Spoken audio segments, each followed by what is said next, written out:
Game Over 86 coming back with another video, and today, guys, I'm going to be talking about Activision. Finally, Bungie. Thank you. I have been a longtime fan of Bungie over the years. I've been a big-time fan over them through the Halo franchises, but what really drew me in was Destiny. It made me feel like space, Star Wars, shoot 'em, first-person story. Everything about the game to me was fun. I was attached to it. I was drawn to it. I'm going to talk a little bit about the game Destiny from Bungie and then how it kind of came about with me and Activision.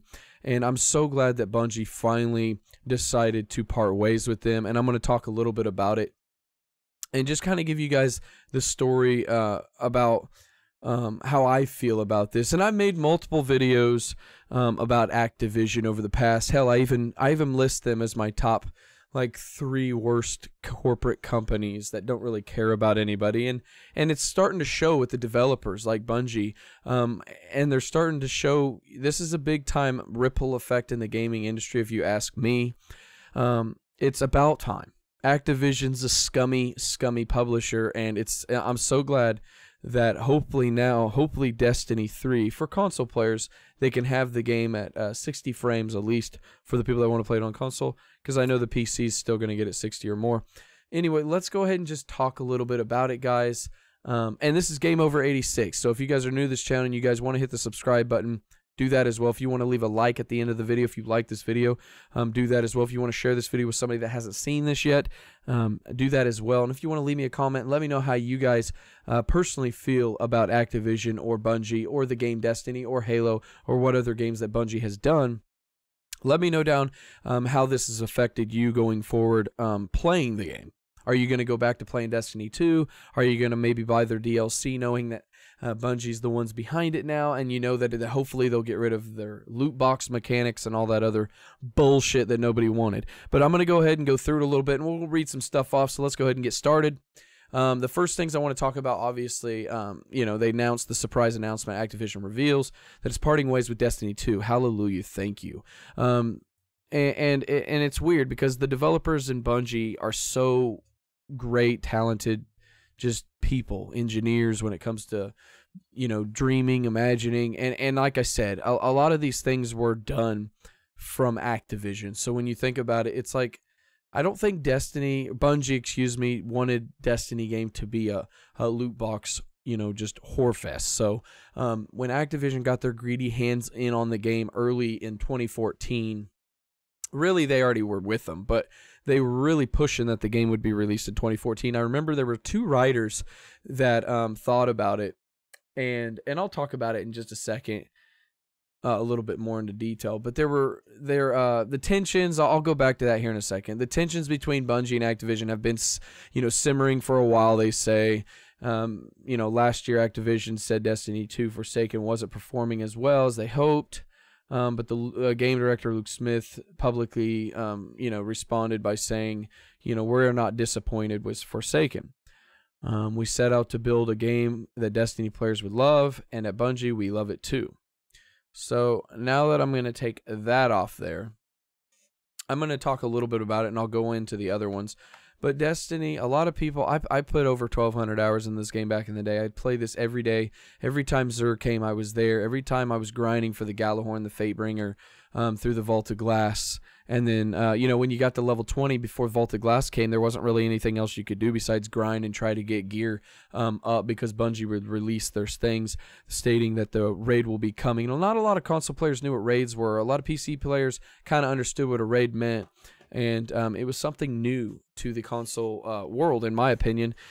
And I just remember trying to grind and just grind through Moon, you know, going to Mars, Venus, Earth, and just trying to get gear to get me to rank 23 so I could do the Vaulted Glass with my friends and my buddies that'd be playing the game.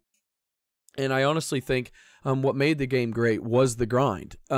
Was the chances that you had 3 chances. If you had 3 characters, you could make 3 hunters, 3 titans, or 3 warlocks, or you could just do them all separately like I did. I did a hunter, titan, and a warlock. And when you did the raid, when they brought the raid back, it took, I think, 6 weeks for the first team to beat the raid. You know, at the time it was very difficult, and your rank, your light rank, wasn't high enough to just go through and, you know, 2-man it or 4-man the team.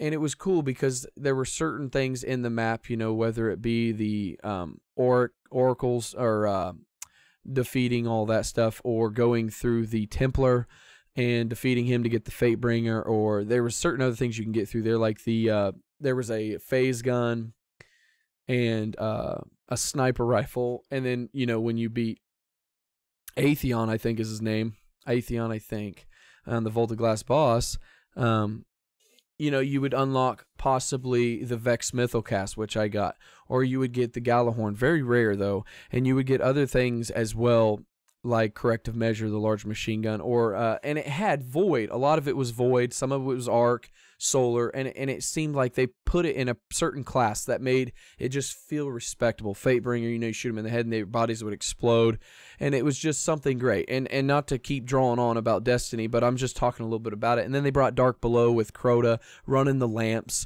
doing the bridge jump, you know, beating the 3. And it's been so long since I played Destiny 1, so if I am forgetting something, guys, please leave it down in the comments.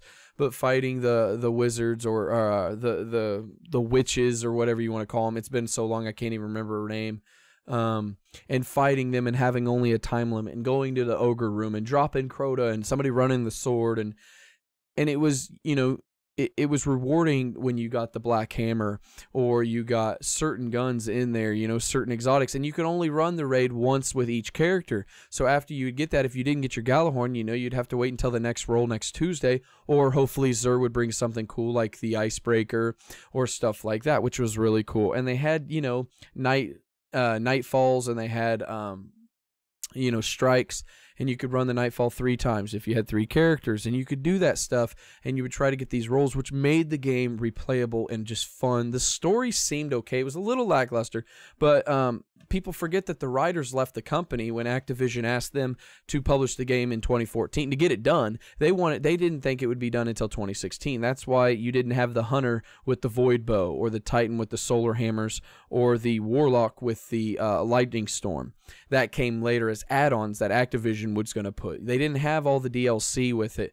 They believed that they had everything up to House of Wolves, from what I was told and what I've done my research over the years of doing, playing Destiny, that they had the Vaulted Glass, the Dark Below, and the House of Wolves all in line. And I know if I'm forgetting something, I'm sorry, but it's been a long time since I played Destiny 1. But I bought Destiny 2, and I paid I bought it digitally just because I had extra money on my Sony card, and I paid the $90 version for the extra add-ons. And I played the very first part of the game, and I probably put 4 or 5 hours into it.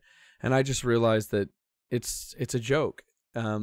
With the Eververse there and all the loot boxes, it just made it not really fun. But I'm going to read a little bit more, and then at the end I'll talk a little bit about it. But it also says, you know, Activision and Bungie are committed to a seamless transition. So hopefully, you know, everything will go through smoothly for the Destiny franchise, and we'll continue to work closely together during the transition on behalf of the community of Destiny players around the world. End of quote. And it also said that Bungie issued a statement down below thanking Activision of a successful 8-year run. And it says, with Activision, we created something special. To date, Destiny has delivered over a combination over 50 million game expansions to players all around the world. It said, more importantly, we've also witnessed a remarkable community, tens of millions of Guardians strong, rise up and embrace Destiny, to play together, to make and share memories, and even do truly great things that reach far beyond the game we share, to deliver a positive impact on people's everyday lives. End of quote. And then they also said in a quote that they planned transition process is already underway in early stages, with Bungie and Activision both committed to making sure that the handoff is as seamless as possible. End of quote. And then it also states that just Bungie also said that it will continue to move ahead with the planned Destiny 2 development roadmap, and that it's exciting announcements about what lies beyond. They're exciting. Hopefully it'll be really good. Hopefully they'll do away with them loot boxes in the Eververse, and they'll kind of make the grind a little bit better. They'll please take away the 3 of coins kind of style system where you can just burn a bunch of them and hopefully get an exotic. Make the Nightfall matchmaking, just because there's people out there that don't have a lot of friends that are playing with each other. Or they're wanting to run just a Nightfall and not have to worry about talking with a bunch of people. I know that was kind of a bummer, so if they could change that, that would be cool in my eyes. Bring back some of the guns from Destiny 1. Gallahorn, Thor. There's another a gun that a lot of people use that was a quick shooting gun. And just bring back some of the guns. You know, Icebreaker, don't change it. Bring back Black Hammer. Bring back the Fatebringer. Bring back some guns that just made the game fun to play. And anyway, it says it's also acknowledged that the fans will no longer be able to lay Destiny's various problems. It's cool. And hopefully, you know, they'll change a whole lot of stuff. And anyway, they also quoted, "We know self-publishing won't be easy. There's still much for us to learn as we grow as an independent global studio, but we will see unbound opportunities, potential in Destiny." It wrote, "We know that the new adventures await us on all new worlds filled with mystery, adventure, and hope. We hope you join us there."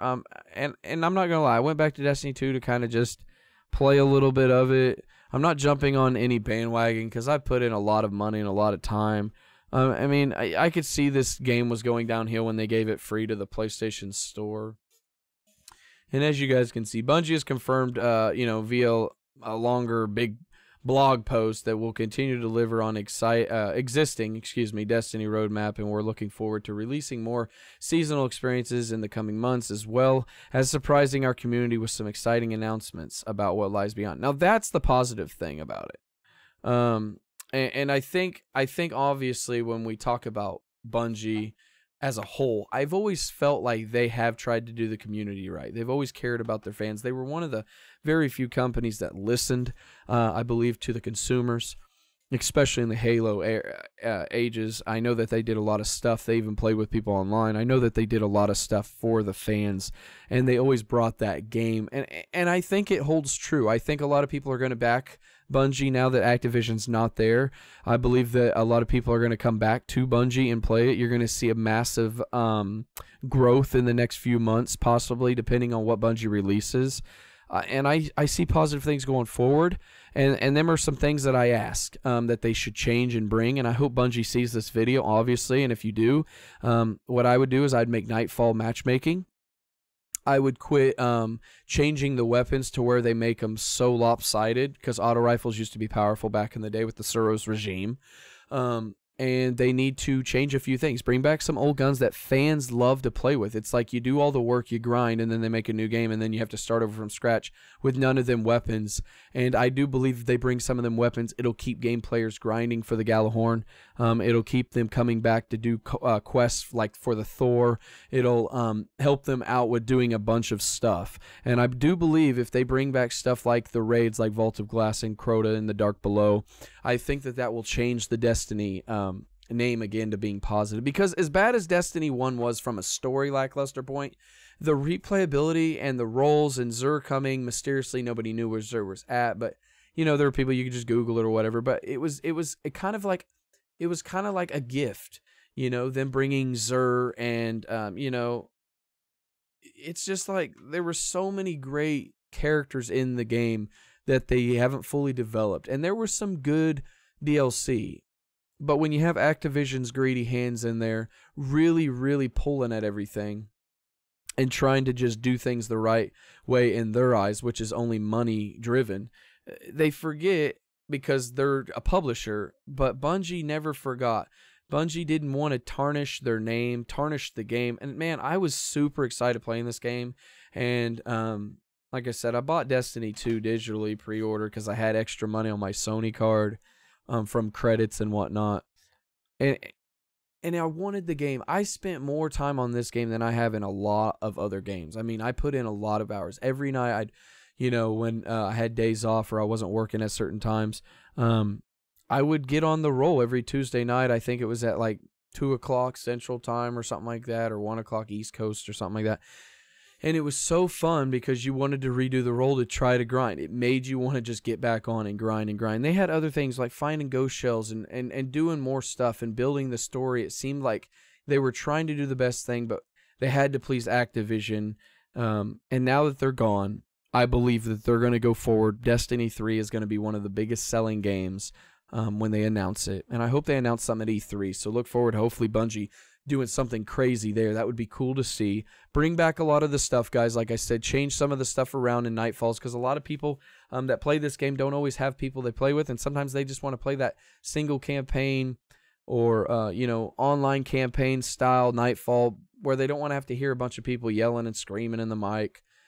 They just want to have, but they don't want to have to look for 5, 6 people, 3 people, 2 other people to play a raid or a Nightfall with. They just want to join and connect. So I think if they do that and make the raids to where you can connect, I think that'll make more people feel better about playing the game longer, and bring back, like I said, some of the guns that are positive in the game. I know a lot of people loved old school Destiny 1 guns, and I literally thought they were amazing. The certain shotguns you got from Iron Banner, the certain rocket launchers and hand cannons and stuff like that as well, with the 3-round burst, the auto rifles, everything, and quit changing to make the game unbalanced. That's one thing. Just put the guns in, leave them at their power, quit changing them around, quit taking guns that are a certain thing, shooting from the hip with that 6-shooter, I can't remember, you know, they took that away, and that was part of the exotic perk. And I think it was called Last Word. That's the gun. And a lot of people, yeah, abused it, but that's what the game's about. And I don't believe them changing the game helped. A lot of people were kind of discouraged and was frustrated after doing all the work. I know with the Thorn, I keep saying Thor, but Thorn, you would shoot him and it would do like, I don't know, 9 damage back in the day. And now it did like 2 damage or something with the burn. And it's stuff like that just made the game fun. I used to rock the Thorn and the shotgun and just wreck people. But I want to know what you guys think of Bungie leaving. Did you guys play Destiny 1? Did you play Destiny 2? Did you play the Halo franchises, Halo 1, 2, and 3 back in the day? And if you did, let me know what you guys think now that Activision's not in there with Bungie. What do you guys think going forward? Should Bungie call Xbox or Microsoft back and have them maybe have them as a independent developer / publisher with Bungie? Should Bungie just be on their own and try something different?